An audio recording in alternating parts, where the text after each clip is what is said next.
The ship fell from the sky like a dying bird. It was small and ugly, made of metal that had no shine. It crashed into the crystal shores of Prime, sending waves of white sand into the air. The royal guards found it within minutes. They expected to find a body.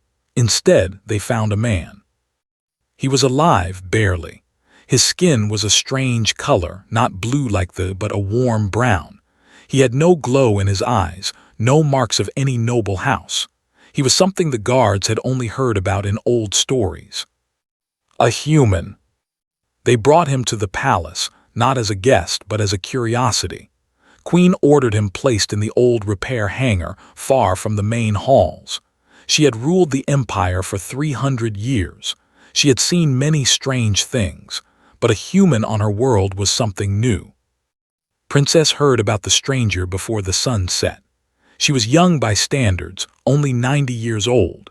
She had spent her whole life inside the palace walls, learning the ways of queens and the duties of blood. Her mother had already chosen 3 possible husbands for her, all from powerful families, all boring beyond words. The human was not boring. Went to the hangar on the 3rd night. She told herself it was simple curiosity. She told herself she would look once and leave. But when she saw him working on his broken ship, she forgot to leave. His name was. He spoke the common tongue badly, with a thick accent that made some words sound like music and others like stones. He did not bow when he saw her royal marks. He simply nodded and went back to his work. "You should bow," said. "I am the princess of this world." Looked at her. His eyes were dark like the space between stars. "On my world, we only bow to people who earn it." No one had ever spoken to her like that. Should have been angry. Instead, she came back the next night, and the night after that. Told her about Earth. It was a small world, blue and green, circling a single yellow sun. His people had no long lives like they lived for 80 years if they were lucky, sometimes less. They had no natural weapons, no hard skin, no special powers. They were soft and breakable. But they had reached the stars anyway. "How?" asked one night, sitting on a broken engine part while worked. "Your people are so fragile. How did you build ships? How did you leave your world?" Smiled. It was a tired smile, but warm. "Because we had no time to wait. Your people live for 1,000 years. You can be patient. You can plan for centuries. My people, we have one short life. If we want something, we must chase it now. We cannot wait." Thought about this for a long time. They were old and wise and careful. They built slowly. They planned carefully. They never rushed. But the humans, with their tiny lives, had spread across the galaxy in just a few hundred years. They were everywhere like seeds in the wind. Maybe being fragile was not the same as being weak. The court did not agree. When the nobles learned that the princess was visiting the human, they were not happy. Lady, who had wanted to marry her son, spoke the loudest. "This is shameful," said at a court gathering.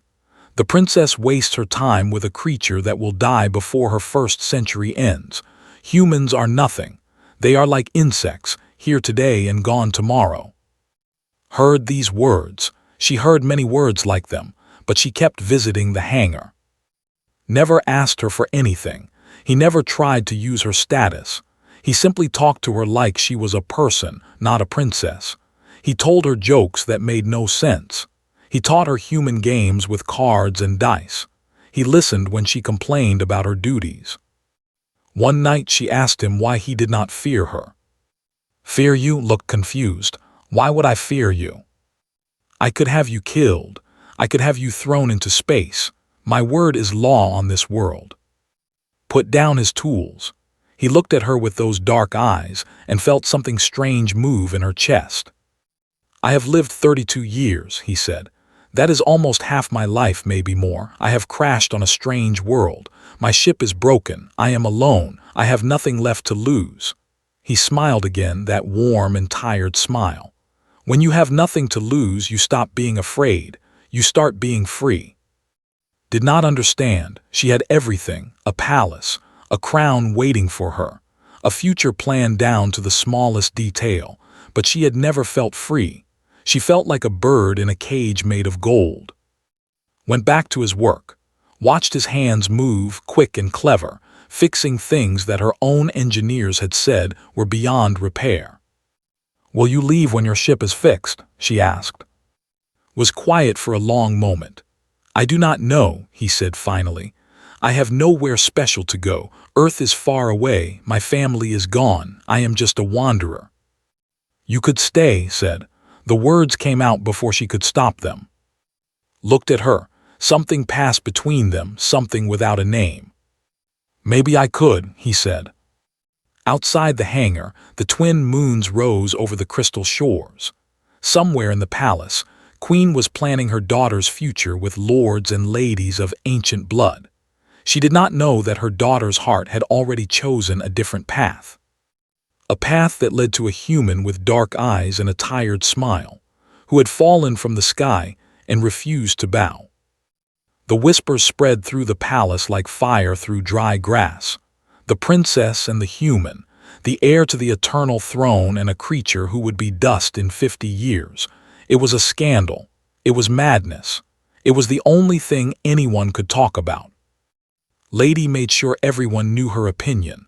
"Humans are like flowers," she said at every gathering. "Pretty for a moment, then dead and forgotten. What fool would plant a flower in a garden of stone?" Lord agreed.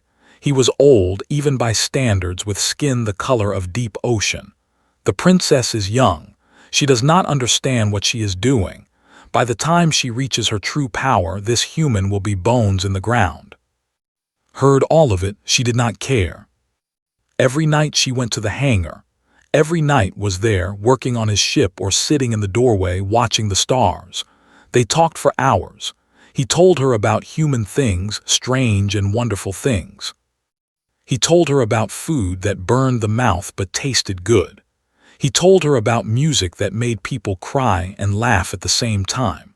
He told her about love that lasted only decades but burned brighter than any star. "You live so little," said one night. "Does it not make you sad?" Thought about this. Sometimes, but mostly it makes me grateful. Every sunrise is a gift. Every meal with someone I care about is precious. I cannot waste time being sad about the ending. I am too busy enjoying the story. Had never thought about life this way. They had so much time that they often forgot to use it. They delayed things for centuries. They put off happiness for later. They lived forever but sometimes forgot to truly live. Lived every day like it might be his last, because for humans it could be. The months passed. Ship was almost fixed now, but he made no move to leave. He had found work in the palace, helping the engineers with strange human ideas that somehow worked better than ancient technology. He had made friends among the servants and guards. He had made a place for himself. And he had fallen in love with the princess.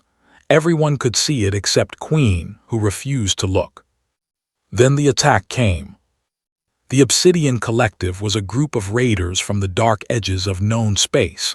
They took what they wanted and killed whoever stood in their way. They had avoided the Empire for centuries, knowing its power. But now they had grown bold. They struck a colony on the border of space, burning homes and taking prisoners. When the news reached the palace, Queen called her generals. They would send a rescue force, but it would take time. The colony was far away. The prisoners might not survive the wait. Heard about the attack from a servant girl. He did not wait for the generals. He did not ask for permission. He took his half-fixed ship and flew toward the border colony alone. Found out when he was already gone. She screamed at the guards. She demanded ships to follow him. But it was too late. Was beyond reach, flying into danger with nothing but his human stubbornness to protect him. 3 days passed, then 4.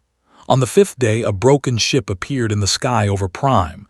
It was ship, barely flying, smoke pouring from its engines. It crashed on the same crystal shore where it had crashed months before. She ran faster than she had ever run in her 90 years of life. When she reached the crash site, she found climbing out of the wreckage. He was covered in blood. His arm hung at a wrong angle. Burns marked his face and chest. But he was carrying 3 children in his good arm. Children, small and scared, from the border colony. "I could not save everyone," said, his voice weak, "but I saved who I could." He collapsed. The royal healers came and took him away. They said his wounds were too bad. They said he had lost too much blood. They said no creature should have survived what he survived. But humans were hard to kill, refused to die. For 7 days, he lay in the healing chambers, more dead than alive. Stayed by his side every moment.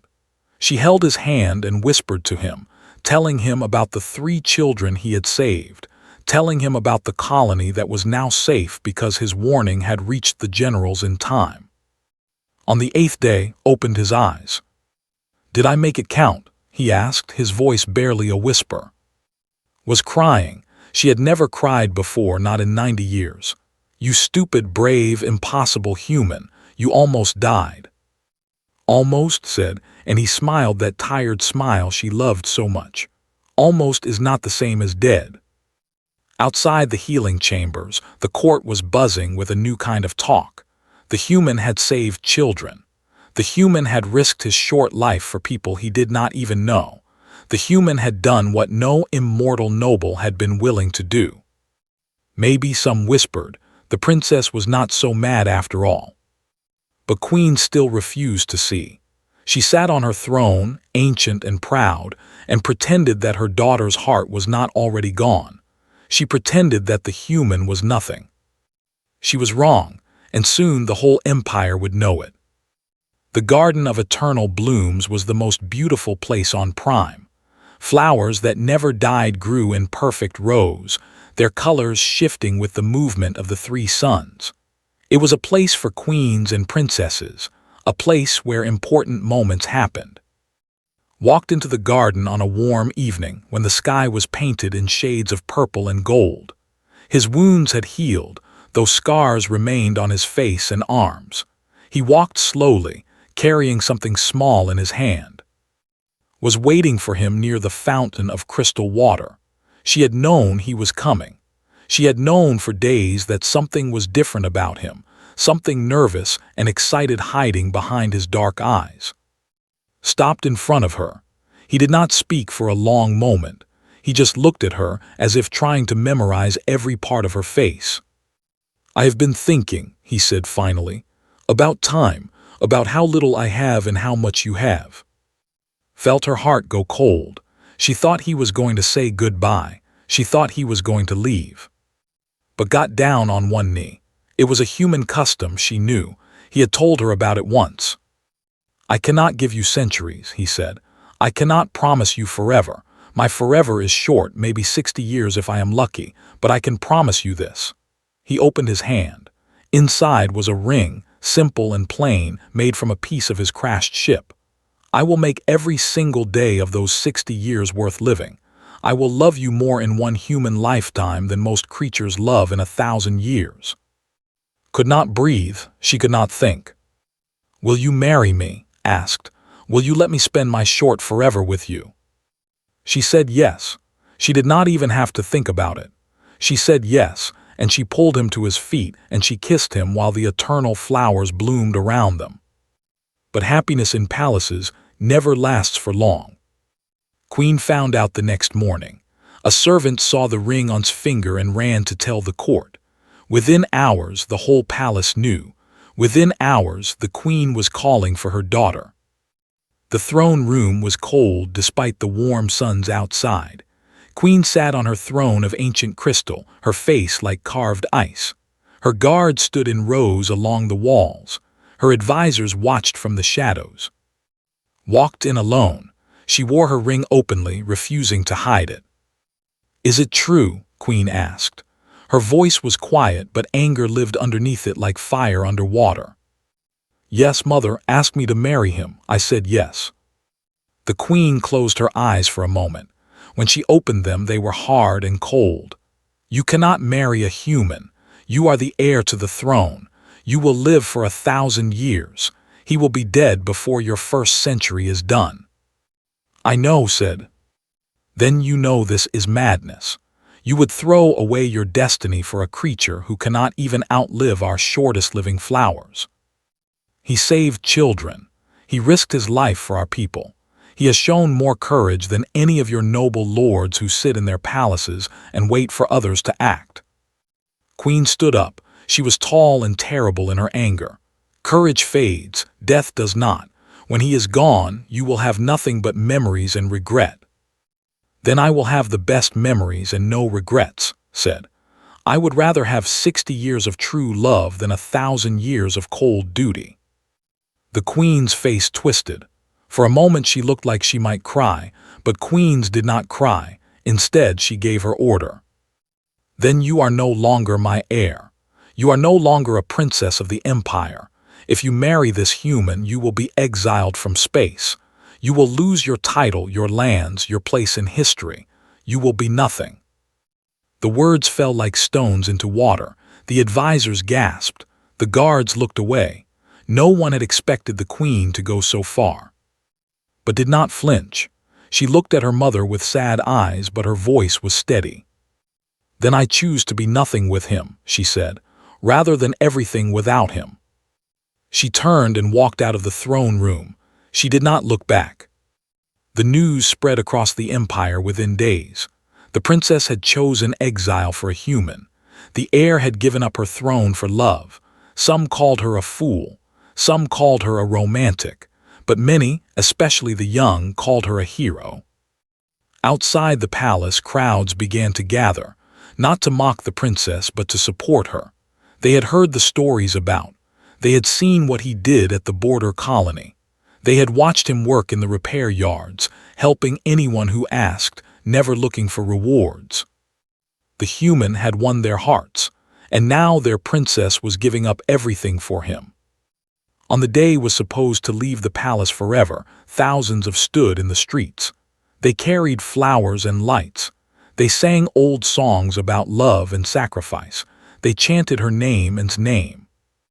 Queen watched from her window. She saw her people choosing her daughter over tradition.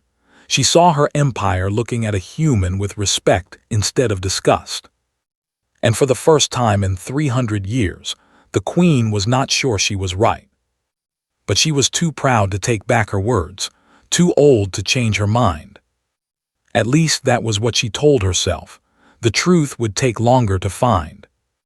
The Obsidian Collective came without warning. One day the skies were clear. The next day, 1,000 black ships blocked out the suns. General led them. He was a creature of shadow and hate, a warlord who had burned 100 worlds. His defeat at the border colony had shamed him. His dead soldiers demanded revenge. He had gathered every ship, every soldier, every weapon he had. Now he had come to destroy Prime. Queen called for help from the old alliances, but help was too far away. The Allied fleets would take weeks to arrive. The Obsidian ships would burn the planet in hours. There was no escape. There was no hope. General sent a message to the palace. His face appeared on every screen, dark and cruel. "Give me the royal family," he said. "Give me the queen and the princess. Let me make an example of them. Do this and I will spare your world. Refuse, and I will turn your precious crystal shores into glass and ash." The court was in panic. Some advisors wanted to fight. Some wanted to run. Some whispered that maybe they should give the queen what wanted. Was not in the palace when the fleet arrived. He had been living in a small house near the shore waiting for their exile to begin. But when the black ships filled the sky, he came back. He walked into the war council without being invited. Guards tried to stop him. His voice led him through. "You cannot fight them directly," said to the generals. "They have more ships, more weapons, more soldiers. A straight fight will kill you all." Old General, who had fought in wars before his great-grandparents were born, looked at the human with tired eyes. "Then, what do you suggest, little mortal? Do you have magic that will make 1,000 ships disappear?" "No magic," said. "Just a different way of fighting. Humans invented it long ago when we were weak and our enemies were strong. We called it guerrilla warfare." He explained his plan. It was crazy. It was desperate. It required a small team to fly into the heart of the enemy fleet and board the flagship itself. They would kill General. Without their leader, the Obsidian forces would fall apart. "Suicide," General said. "You are describing suicide." "I am describing a chance," replied. "A small chance is better than no chance at all."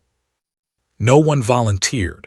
The generals were old and wise. They knew the numbers. They knew the odds. They did not want to die. But some younger stepped forward. Guards who had seen Save the Children.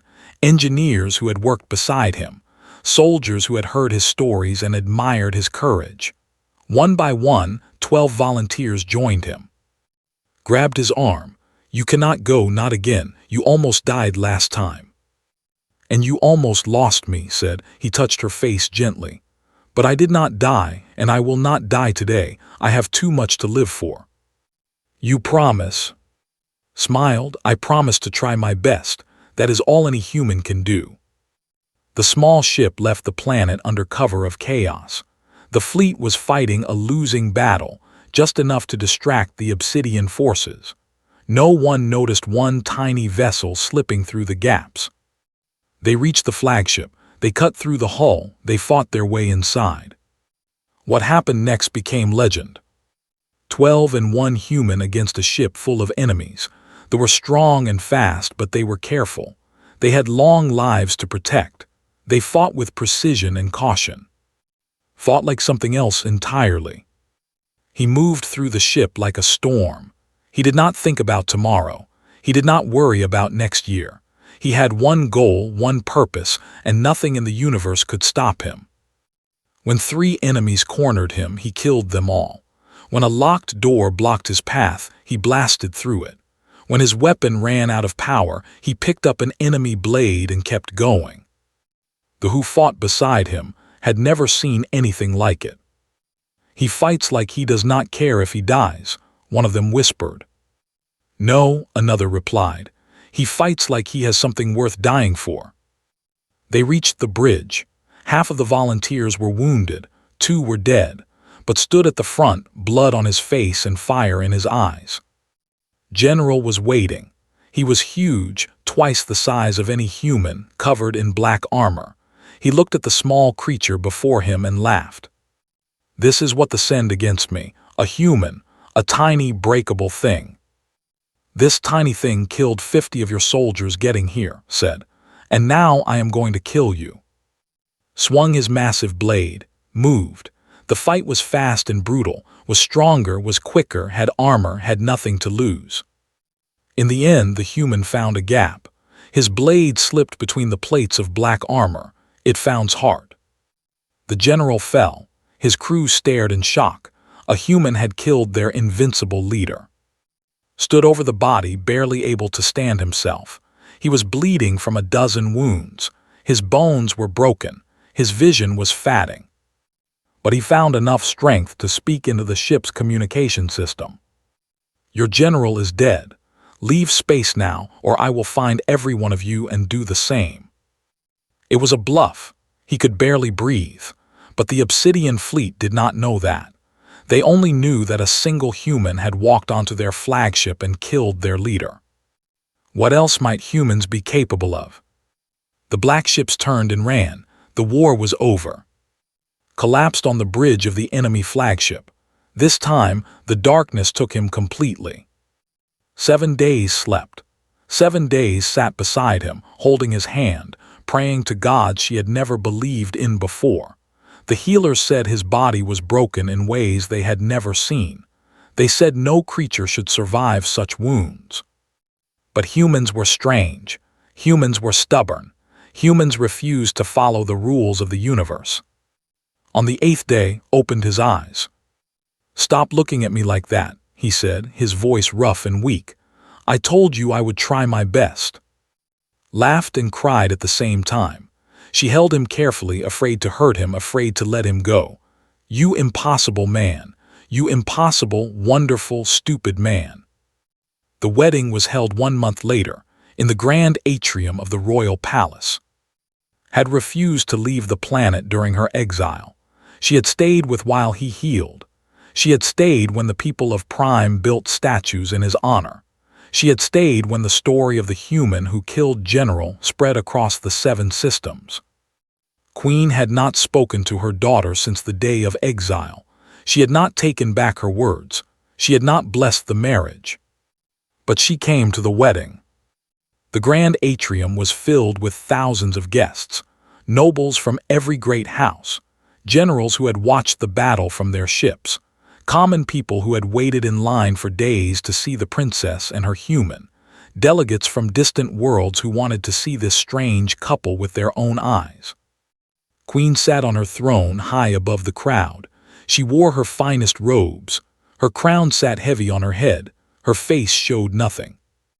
A young servant, new to the palace, stood near the throne. She had never seen the queen up close before. She did not know the stories. She did not know the pain. When walked to the altar, the servant leaned toward the queen. "Your Majesty," she whispered, "who is that man? Why does a human stand at the royal altar?" The question hung in the air. Queen did not answer. She watched as her daughter walked down the long aisle, dressed in white and silver, more beautiful than any sunrise. Reached the altar. She took his hands. Even now, even after everything, he looked at her like she was the only person in the universe. The priest began to speak the old words, but before the vows could start, raised her hand. "Wait," she said, her voice carried across the whole atrium. "There is something I must say first." She turned and looked up at her mother. "You asked me to choose between my duty and my heart. You asked me to choose between my throne and my love. I chose him. I would choose him again. I will always choose him." The crowd was silent. The queen did not move. "But I want you to know," continued, "that I do not hate you for what you did. I understand why you did it. You wanted to protect the empire. You wanted to protect me. You thought a human would only bring me pain." She looked at, then back at her mother. "You were wrong. He has brought me more joy than I ever knew was possible. He has shown me what it means to truly live. And he has saved our world, our people, everything you spent 300 years building." Queen's face did not change, but something moved behind her ancient eyes. "So I ask you now," Mother said, "not as your heir, not as a princess, just as your daughter, will you bless this marriage? Will you accept him into our family?" The atrium held its breath. The young servant at the throne looked from the princess to the queen, confused and scared. Slowly, Queen stood up. She walked down from her throne. Step by step, she descended to the floor of the atrium. The crowd parted before her like water before a great ship. She stopped in front of him. He looked at her without fear. He had faced death many times. He had faced worse than an angry queen. "You are mortal," Queen said. "You will die and leave my daughter alone." "Yes," said I will. "You cannot give her centuries. You cannot give her forever." "No, but I can give her everything I have. Every day, every breath, every heartbeat." The queen studied him for a long moment. Then slowly, she reached up and removed the circlet from her head. It was the crown of chosen bond, the blessing given only to matches approved by the throne. She placed it on the altar beside them. "The human she wed," Queen said quietly, "and the human who saved us all." The crowd erupted in cheers. The sound was like thunder, like the roar of a great ocean, was crying again, was smiling that tired, warm smile. The wedding continued. The vows were spoken. The rings were exchanged. When kissed his bride, the whole empire celebrated. Lived for 63 more years. He and had 4 children, each one carrying both their bloodlines. He served as royal consort, as war advisor, as ambassador when humanity joined the galactic community as equals. When he died peacefully, holding his hand under the twin moons, the empire declared a day of mourning, not for a human, for a legend. And for centuries after, when Young asked why humans were treated with such respect despite their short lives, the elders would tell the story of the man who fell from the sky, The man who refused to bow. The man who taught an immortal empire what it truly meant to live. The man who answered a queen's question with his entire existence. Who was that? Someone worth remembering forever.